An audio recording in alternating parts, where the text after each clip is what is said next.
Ayan, ayan naka-live na tayo. Akala ko hindi pa ready mga kababayan. Ayan, magandang umaga sa inyong lahat dito, no, sa Cayman Islands, at magandang umaga doon sa mga nasa Estados Unidos. At magandang gabi naman po mga boss Chipamo sir. Diyan po nasa Pilipinas mga boss Chipamo sir. Kamusta po kayong lahat mga kababayan? Aba, live na live po tayo. Ano po? At yan nga, nabuenamanuhan tayo ni Sir Rogelio de la Cruz ng pagiging miyembro nitong ating channel mga kababayan. Shout out po doon sa mga kanina pa po nag-antay ha. Paumanhin po at medyo na-late po ng gising ang inyong lingkod mga bossing. Alam nyo na, kaya tayo naka-shades, tinatakpan yung mga muta mga bossing. Nandiyan na si Sir Paulo, si Ma'am BG Badjola, si Delia Rosario, si Alonly TV, buong Cereza Force family. Nandiyan din po si Ma'am Neng Gigi at si Ma'am Chris Rose. Nandiyan din si Shiro Kansaki, si Ralis Carlenga, si Salt ER. Sino pa nandiyan? I am Batman. Si Chaicher nandiyan, yung ano ng Cereza Force, yung founder ng Cereza Force. Game na ho mga kababayan. Mamaya ko na isa-shoutout yung iba. Umpisahan lang ho natin mga boss Chipamo sir. Dito kay Leandro Lebiste, medyo malapit-lapit na din po ito mga kababayan. Kaya po kung ano-ano na yung ginagawa at ipinapakita na walang mga katorya-torya, malapit-lapit na po ito mga bossing, no? At yung 24 bilyones, hindi natin alam kung saan ay hindi, madaming pera ito. No, madaming pera ito, kaya yung 24 bilyones, baka yakang-yaka iyon ni Leandro Lebiste. Pero dapat bayaran na kung meron talagang hinihingi yung Department of Energy. Pakinggan mo muna natin mga bossing.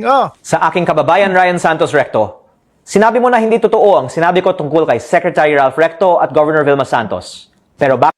Ano ba yung pinapakita na yan? Tingnan niya natin. Nakuha namin ito doon sa page mismo nitong si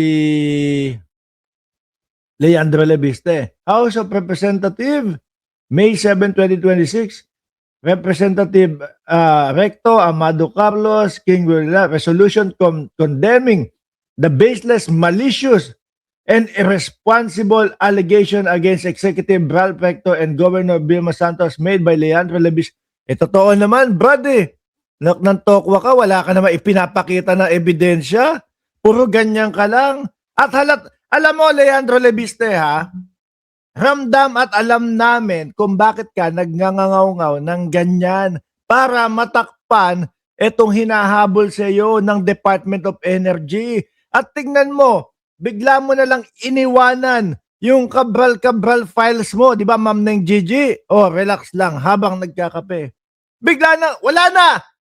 May naririnig pa ba tayo kay Leandro Lebiste patungkol doon sa Cabral files niya?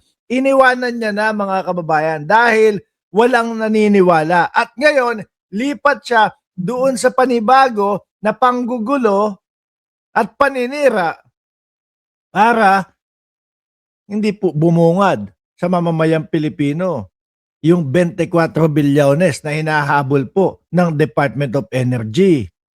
Diba? Ganun lang naman po ito. At ako ho ay naniniwala mga kababayan na kapag ka etong kay Recto at kay Vilma Santos ay hindi na naman po nagtagumpay, hahanap ng panibagong mabibiktima itong si Leandro Lebiste para patuloy pong mapagtakpan at hindi sumambulat sa publiko yung sular-sular niya na issue. Di ho ba? Tuloy. Bakit hindi mo binanggit si Congressman Edwin Garjola?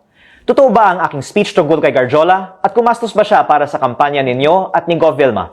Dahil ang aking speech ay tungkol sa koneksyon ng mga Recto at Garjola. Brad, simple lang. No, ganito lang. Para mapaniwala mo kami, labasan mo kami ng ebidensya nung sinasabi mo na ginastusan sila bank transaction, mga GCash, at kung ano-ano pa, resibo. Alak ng puta naman, hindi kami puubra o hindi kami maniniwala doon sa pa-chismis-chismis lang. Pang DDS at pang mga utu-utu lang yan. Hindi kagaya namin. Di ba? Para umabot yan at talakayin dyan sa Kongreso na gusto mong mangyari, latagan mo ng ebidensya. Kung iniwasan mong banggitin si Garjola, hindi nasagot ang laman ng aking speech.